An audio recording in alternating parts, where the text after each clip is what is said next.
Hi, everybody. This is Tammy with Therapy Talk with Tammy Pauline, and I have a really great person with me today who has agreed to share some really important things I think all of us really need to know. This is Rachel, and I met Rachel, I think was it about 2 years ago, Rachel? Give or Yeah, take? it was actually almost 3 years ago. Was it 3 years ago? Oh my goodness. Well, Rachel and I have stayed connected since we met, and we've only met and hung out that one time when it was at a local drive-in theater, and it was like a Jeep thing where a bunch of Jeep owners got together and did a meet and greet type thing. And it was the first one and actually the only one I've done, Rachel. So Rachel and I connected, and we stayed connected through Facebook. But I asked her today to kind of just chat with us about her life, her story, her things. And I am really honored that you agreed to do this with me. So thank you so much. Oh, you are very welcome. I'm glad I can do it. Yes. Okay. So what would you like me to call you, or what do you identify as, so that way I can be kind and considerate and respectful of you? Of course, my pronouns are she, her. Okay. I identify as a woman. I have publicly since I came out in 2019. So It's been just 2019? yes. Oh, wow. Okay. So if it was in 2019, how about we get a little backstory if you don't mind? So when did you know? And if you can just share whatever you want to share with us about that process for you and just your life in general. Sure. I've actually known since I was in grade school. So probably first or second grade. So that would be either 6 or 7. Okay. I've known that I wasn't a boy, but I had to pretend for a lot of years because back then it wasn't exactly safe for me to tell people who I really was. Right. I mean, I went to grade school in the 70s, graduated high school in the 80s, so it was a different time. Yeah. Oh, we're close to the same age then. Yeah, it's definitely a different time now than it was then. So how did you know? What was it that you just like, this is how I feel. This is what I know. Well, for starters, I never really wanted to play with the boys. I always wanted to be around the girls. Mm-hmm. When all the other boys were out playing war or cowboys and Indians, I would rather go play house or play with Barbies or whatever with the girls down the street. Sure. It, I just knew it was but it was something we didn't have a word for then. Mm-hmm. Mm-hmm. And throughout my growing up, um, my mother always said I should have been a girl. So was your mom always supportive? I never actually got a chance to tell them, but I'm sure that both her and my father both suspected Mm-hmm. and did their best, of course, to protect me. Dad did his best to toughen me up so I could protect myself. Mm-hmm. Mom I'm pretty sure she always suspected. I did Halloween one year in my early 20s as full woman, and she's like, that's how you should have looked the whole time. That's what your mom said? Yes. How did that feel when she said that? It felt great, but I couldn't actually say anything to her about that at the time because I Mm-hmm. didn't have the courage to tell her. Yeah. It's it took me a lot of years to come to grips with it. I mean, I didn't come out until I was 50. A few people kind of knew that I hung around with when I was younger, Yeah. but not everyone. And I didn't come out until after I lost both of my parents in 2014. And then it still took me another 4.5, almost 5 years to tell the person I was with at the time that no, I shouldn't have been a man. I should have been a woman, and I am a woman, and I'm going to start transitioning. And it ended up costing me a marriage, but it was an amicable divorce. Yeah. So how long were you married? You were married to? We got together in 2001. So I was Uh-huh. married to a cisgender woman.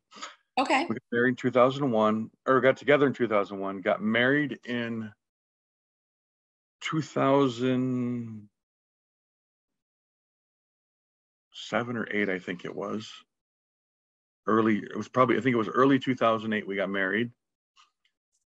And we got divorced. She filed for divorce November of 2018. It was final December of 2018. And I started my new life as Right me. then. And it's been quite a ride since then. Yeah. It sounds like you have a lot of different experiences. I do. I have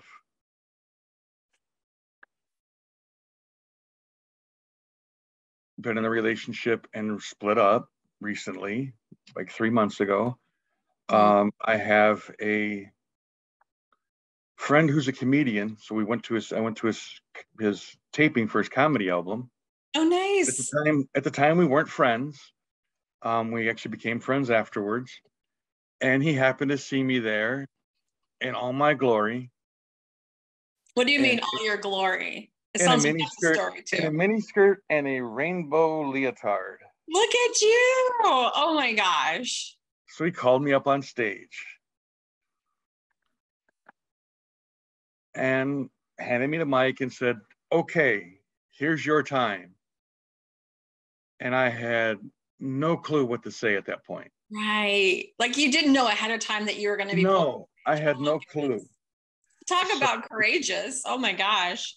I said about 3 lines in 2 minutes, and it actually made his album. What? Yeah. That is amazing. How cool. What a confidence So, too, I'm guessing. yeah, and then we went to his album release party because that was in March of 2021. 2021 he recorded that. Mm-hmm. And then that fall he had a album release party we went to up in Mason City, Gotcha. where we did the same thing. He talked about his album, talked about seeing me there, and got me back up on stage, and we started talking. Uh-huh. And Just when, talking. Just like no like real big comedy bit or anything like that. It was no, it's just talking back and forth. okay. And the first question he asked me was, "When did I know?" When did you know? And I was like, I was probably 6 when I finally realized I was different. Mm-hmm. And I spent years hiding it and not being my true self. Mm. That had to be so hard. I was just thinking before we chatted today, I think I have not been comfortable in my own skin for a very, very long time. And I feel like 45 to 50, I started like, you know what? I am who I am. If you don't like me, you don't like me. If you like me. Mm-hmm. And I felt like for the first time ever, I was comfortable in my own skin. But I'm guessing your journey has been like, you have not been comfortable or maybe didn't know how to be yourself since the age of 6, 7. So Yeah, what was that like for you to live all those years just like, I know I'm this way, but I have to be this way? it was difficult. I got very good at playing a role, Mm. and nobody could tell. I played the typical Mm. macho role for the time, and What does that mean, macho role for you? What was that like? worked in auto parts business, worked on cars, was kind of a womanizer, things like that. Mm-hmm. And it was all because I couldn't be who I needed to be. I had to hide who I was. I had to make people think I was someone else. Yeah. And it just wasn't me. I mean, got in fights all the time. took dangerous bets, did stupid things. Just to kind of prove like your masculinity. Is that what I'm hearing? Mm-hmm. Okay. Toxic masculinity is just that. It's very toxic. Yeah. And state what that is for our audience, just in case there are a few who don't know what that means. Toxic masculinity is you have to control everything. You have to be the end all be all answer. You do things you shouldn't do, like take a 90-degree turn on a motorcycle in a 35 zone at 70 or higher. Eek. Yuck. I mean, I just didn't care at the time whether I lived or died. I wasn't happy. Yeah. And now I'm happy. I can be me. I get to go out and do what I want, dress how I want. I mean, I get stared at all the time and I try and not let it bother me. Most of the time it doesn't. I just kind of tell myself they're just jealous because I can be who I want to be. Yes. I can dress the way I want to dress. I can, wear a leather cami or a leather dress. Yes. Or a mesh top and a mini skirt and fishnets and go out and have a good time. And it doesn't matter. Yeah. And I found out I don't limit myself to gay bars. I never have. I go to several, quote, straight clubs. Mm-hmm. One of them is a karaoke bar here. I have a good time. You like karaoke? I've always liked karaoke. Let's go to karaoke sometime together. I love, love, love karaoke. I've done singing since I was in my early 20s with karaoke. I actually started singing. First time I ever sang, had never sang in my life. I was at a bar and a friend of mine had the band there and he drugged me up on stage to sing. And I discovered I liked it. Yes. So I started doing it more. What did you sing? Do you remember what you sang? Yes, I do. The first song I ever sang in front of a group of people, and there were probably 300 people in the bar that night, was She's Like the Wind by Patrick Swayze from the movie Dirty Dancing. That's amazing. She's like the wind. Yes. Mm-hmm. Oh my goodness. We gotta do karaoke sometime. It was a long time. Yeah. And you're on stage and you're singing and you're feeling what? Pure joy. Pure joy. Isn't that all that we're looking for, is just pure joy? It was amazing. Yeah. I mean, granted, I still couldn't be the person that I knew I was deep inside, but I got to sing, which I found I enjoyed very much, because back then, being the person who was hiding, I wasn't very outgoing. Mm-hmm. I'd hide in the corner, not really interact with a lot of people unless I had to. Yeah. You just didn't want to be seen, huh? No, I just wanted to blend in. Yeah. And now I don't. Now I want to stand out. Oh, I love that. And now you're doing that, right? You're standing out. You're being your authentic self. Oh, I definitely stand out. There aren't too many people who are 54 who go to a punk rock concert and wear a bikini top with a see-through lace top over it and a mini skirt. You go, girl. I have done that and more. Yes. You may have actually seen the article. There was an article last year. Yeah? In the Pella Times, right? It made the Pella newspapers. It also made the Iowa Standard. Let's just say something about Pella. I used to live there and work there. It's a very, very conservative town. Yes, it is. And so you made this paper, this article. What was the article about? Well, let me give you a little background. About 2 weeks before that, there was a transgender teen who went to use the pool and go swimming as their true self. I read that story. That was in June. It was towards the beginning / middle of June. I went June 30th. You give In me my bikini, my partner at the time, who was non-binary, went in men's swim trunks and kinesiology tape over their breasts. And the police were called, who promptly said, there's nothing we can do. There are no laws being broken. just because somebody else feels uncomfortable doesn't mean it's illegal.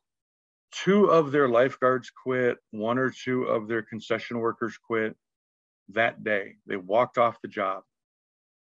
Because of you showing up and your friend showing up dressing a certain way. Yes, as the way we identify. Right. And they didn't like it. Of course, I mean, I wore one of my most daring bikinis. It barely covered anything, but it covered enough to be legal. I love that about you. I was not going to allow them to pressure and discriminate against this youth, this teenage youth who was just being their true, authentic self. And it was a big stir for a while.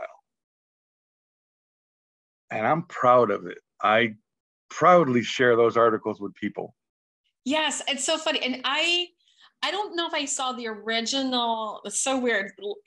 Such a small world. I remember seeing the full page thing, and it was like the Pella Chronicle or something, I think. And it was in regards to the former article about that. Yep.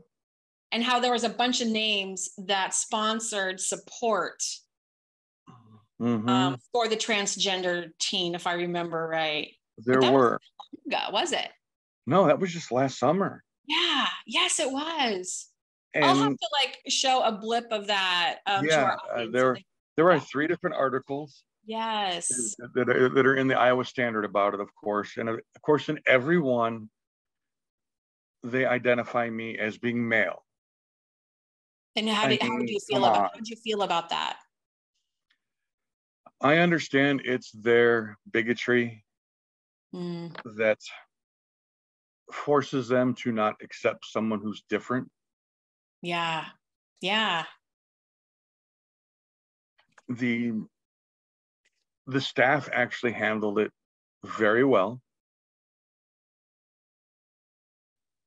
They came over and talked to us. They had no problem with what I was wearing. They were concerned with my partner at the time having tape. But I'm smarter than that. We bought kinesiology tape, which is waterproof. I guess I would never have thought of that. And covered a fair amount of their breasts. Yeah. Just to be extra cautious. I mean, this tape was 2 inches wide and there were 3 strips across each one. Yeah. Yeah, it's pretty big tape. Yeah. So we specifically did it to where there would be nothing that they could say about what was done. Yeah. And we did it to get a rise out of them. And you did. We succeeded. Yes. I mean, I live in West Des Moines, and if I go to most of the restaurants around here, a lot of the nicer ones like Biaggi's or somewhere like that, I get stared at. I don't care. Yeah. Let them stare. They don't like the fact that I'm in a mini skirt and a camisole or something, then that's their problem. Yeah. Yeah, I agree. I am dressed appropriately. What's that? It's like I'm dressed appropriately. Yeah. And you're dressed for yourself. Yes. Yeah. I mean, when I want shock value, I can definitely pull shock value off. But I don't always do it. So you said that most of the time it doesn't hurt. I think you said a little while ago, or most of the time it doesn't bother you. So when does it get too much, and how do you handle and how do you cope with other people's like misconceptions or their own beliefs about you, or their own conclusions that they draw? That's always a hard part. It takes a lot to get to me. And when it does get to me, I'll think about it. I may go home and cry. Mm. Crying's a good outlet, though. Yeah. It's okay for everyone to cry. Oh, say that again for the people in the back. It is so important to not bottle up your emotions. Amen, sister. Because they will eat at you. Mm-hmm. Crying is a tremendous outlet. You have a good 20, 30, 2-hour crying session, and you feel so much better afterwards. Yeah. Because you didn't bottle it up, you let it out, you worked through it. Mm-hmm. There have been a few occasions I've done that. Most of the time, I just turn around and it's like, y'all are just jealous because I look better in this than your wife does. That generally shuts them up. Yeah. Was your mentality always that way? Were you always that strong, or is this something that you have learned to build up within yourself, like over the years? When I first came out, I was still quite reserved and didn't wear a lot of the things I wear now. I wore jeans and t-shirt or something like that, and pretty much kept covered up. Yeah.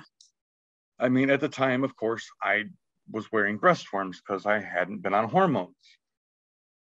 And now that I've been on hormones for 3 years and I'm proud of what I've grown, which incidentally are the same sizes with the forms where I was using, I dress appropriately to show off what I have. Right. I should. I'm proud of it. It took me 3 years to grow them. Yeah. Why shouldn't I be happy about it? Mm-hmm. I mean, I went out last night to a bar not far from me to meet up with a friend of mine. Mm-hmm. We got there about 1:30, so it was late. Yeah. Of course, last night with time change, we had an extra hour. Yeah. So we were there about an hour and a half, and there were a couple of other couples in there, and everyone complimented me on my outfit. The young lady who was tending bar, actually, when I told her how old I was, she goes, "You look amazing." Aww. And she's like, "You do not look your age," which felt great. Yes, of course that does. And it's just a good feeling. And it's, of course, it's a straight cisgender bar. Mm-hmm. Okay, so can you define, for people who don't know what that means, can you define what that means? Cisgender or straight? Straight, I think they know. Yes, I'm pretty sure. Cisgender is a term that was coined by medical professionals to help identify someone who, or help explain someone who identifies with their sex assigned at birth. Like sex assigned at birth. Okay, that's, yeah. It's like, I'm transgender. I do not identify with the sex assigned at birth. I was assigned male at birth. We all know that was wrong, at least now. And they gave that people who felt like that and who identify that way the term of transgender, meaning moving through or between. Mm-hmm. And they gave cis, C-I-S gender, to someone who still identifies and agrees with that determination of their sex assigned at birth. Okay. So I would be a cisgender, right? Because yes. I'm a female and I identify as a female. Correct. Then would be a transgender. Mm-hmm. Okay. Thank you for clarifying that. I think it's important to let people know. And transgender encompasses a very large swath of the community. Okay. You can be transmasc, transfemme, non-binary, mm-hmm. asexual. Mm-hmm. There are so many different terms that fall under the transgender umbrella. So it's transgender, like this would be like the title, or this would be like the category, and then there's like these underneath it. Correct. And there are so many. Yeah. And even I don't know them all and have hard times understanding and struggling with them. Yeah. I'm glad you said that, because I often have to like review it. I have a piece of paper at work that I have to review it, because I'm like, if I don't use it on a regular basis, I'm like, what is, Right. I have to educate myself often. So I'm glad you mentioned that. It can be difficult. People sometimes struggle more with the non-binary aspect of things, where somebody doesn't identify as either male or female. Yeah, nothing. Mm-hmm. And who asks to have pronoun, who want use pronouns of they, them, things like that, or even neo-pronouns, which gets even more confusing for people. I'm like, I have not heard of that one yet. Oh God, there are so many. There's XI, which is pronounced Z, and there's XIR pronounced Zer. There are so many neo-pronouns that people want to be referred by. Right. And it's difficult for a lot of people to understand that and accept it. Mm-hmm. I mean, and the way I look at it is, how is it hurting someone, whether you agree or not, to refer to them the way they ask you to refer to them? Right. I totally agree with that. One of my best friends, we've known each other for a few years. We met like 3 years ago. Her husband's a bartender at the karaoke bar I go to. Technically, she's non-binary, but she accepts every pronoun. He, him, she, her, they, them, all of them. Mm-hmm. The only thing she asks people to not refer to her as is female, because female has been used as a derogatory term towards women for so many years. You're just a female. You're weak. You can't do that. That's true. Mm-hmm. I guarantee you she is not weak. Yeah.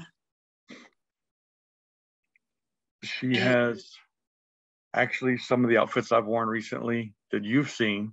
Mm-hmm. She gave me. So we've hit it off. We talk a lot. We can talk for 12 hours a day about nothing. Sounds like a really good friend. She is awesome. And she actually took me to the first punk rock official concert you paid for that I went to. Yes. I've been to some punk shows before in my youth. They were mostly house, a little house party or something. Mm-hmm. But it was amazing. And she worked the mosh pit to keep people from getting hurt too bad. Okay. So I know she's strong. And she's strong, yeah. She's a wonderful person. Crazy. It is just amazing what people will try and say about someone to make them feel less than. Yeah. And it sounds like you have been probably in phases or chapters or seasons of your life where you felt less than. Oh, definitely. I have felt less than on many occasions in my past. Mm-hmm. I actually had one fairly recently when I split up with my ex. I fell into a fairly deep bout of depression, went on meds for it. Yeah. And have been working through it. Something else I will strongly recommend is get medication to help. Yeah, get medication to help. Therapy. Mm-hmm. Don't just try and tough your way through it. Yeah, I'm glad you said that. It's important. Mm-hmm. What has been some of your symptoms of your depression when you've had it before? I don't want to go out and do anything. I just stay home, isolate, don't hardly talk to anyone. Mm-hmm. And actually want to cry all the time. I've had days where I cried off and on for 7 or 8 hours. Yeah. Oh my goodness. Because it is difficult at times. Yeah. We all have rough times. But we have help out there. We have therapists like yourself. Mm-hmm.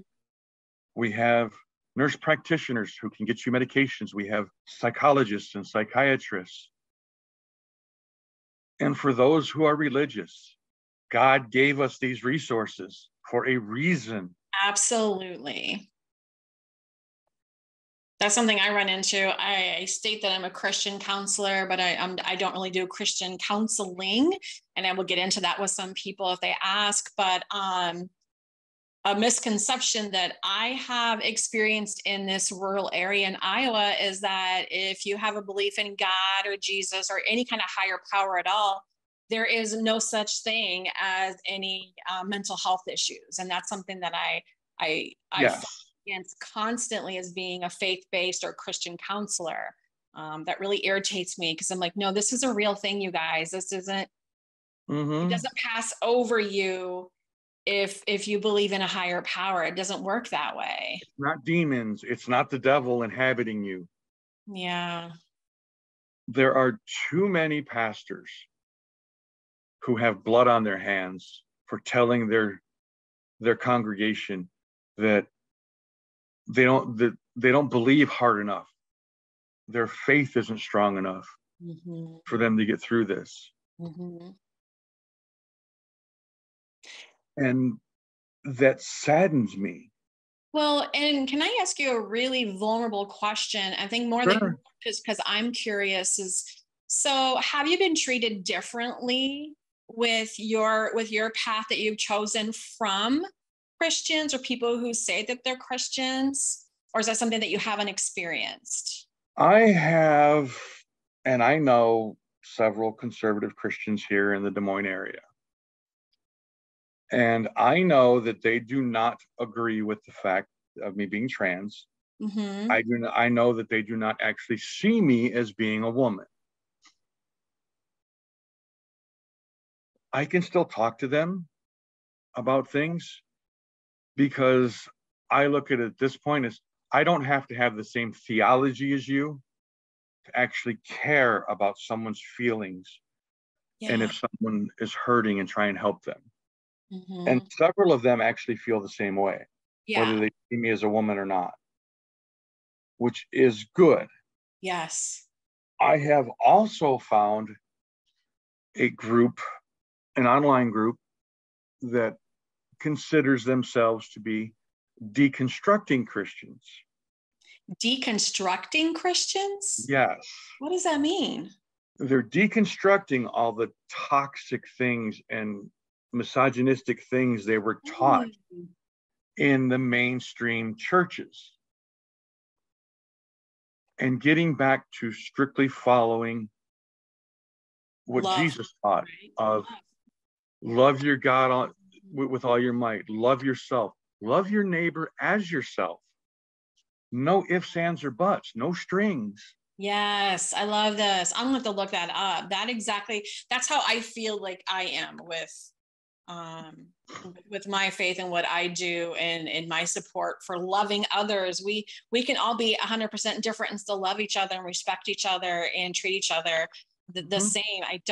I don't try to judge people. I don't try to put myself above anybody else. I am equal to you and everybody else. I am not Mhm. higher than, and I'm not going to treat you differently because your life is different than mine. That's not my job, and I don't believe that to be my truth. Right. It- as an example, there's a gentleman who goes to, actually his parents were involved with starting this church in the Des Moines area. So he's been in it all his life. He's gay. He's also celibate because that's what he was taught you have to do. Mm-hmm. He went to his first Pride this year with me and my partner at the time. And he asked me, he goes, do you think Jesus would be here at Pride if he was on the earth? Mm. And I wholeheartedly said yes, that he would be here. He would be supportive of everyone trying to be treated equally. He did not support the mainstream churches and religion of the time. Nope. If you read any of the Bible or know those Bible stories, we've been taught when we were little, whatever. Yeah, he went after the people who was way different. Mhm. The He street went after people, the outcast. the outcasts. Yes, that was his people. Mm-hmm. Yeah. The immigrant, the outcast. He welcomed all. Yes. And I've actually become a lot more spiritual lately Okay. than I had been for years. Yes. I have been to, over the years, probably every denomination, every mainstream denomination, did not agree with anything that was taught. I once dated a divorcee and sang in the church choir in my 20s and had a disagreement with the pastor because he did not think we should be dating, number one, and that if I wanted to continue to sing in the church choir, we could not date, associate, be friends, anything. Yep. I tell you what, I experienced that once too. After my divorce, I was dating my now then husband, and we'd been dating for several years, and I was part of a praise and worship team. And one of the people in the praise and worship team knew that we took a trip. And this person assumed that we were sleeping together. And I got kicked off the praise and worship team because of an assumption. And I was like, okay, this is not a church I want to be involved with now. I mean, if this is what you do to people who you assume one way or the other, and it's not your job to decide who I'm with or who I'm not with in my private time, my love for God and my spirituality and faith has nothing to do with you judging me and condemning me for something that you think I am doing or I'm not doing. So that left a really bad taste in my mouth. Mm-hmm. It has nothing to do with them. They have no saying, whether you were or weren't. Exactly. Yeah. That's no bearing on your faith. I don't even know how this got into being this discussion about religion, but it must be on our because it fits, because we, the LGBTQIA community, struggles to find places where they can worship and be included, and not just say, oh, you can come, but you can't do anything. You can't be part of any ministry or anything because of your choices. You can't be part of ministry. You can't take communion. I didn't know that. Sin. Yes, some churches do that. Oh, that hurts my heart. Yes, it is terrible. So it all comes back to the community and being an LGBTQIA plus person. Mm-hmm. People don't understand that we can be spiritual and still love and follow Jesus and still live the way we do. Yes, I agree. Some of the worst atrocities committed against children have been done by Christian pastors. But yet they call us the groomers. Because we're showing kids what they can and cannot do and who they can and cannot be. Mm-hmm. There is no limit to who you can be or what you can be. If you apply yourself, there are just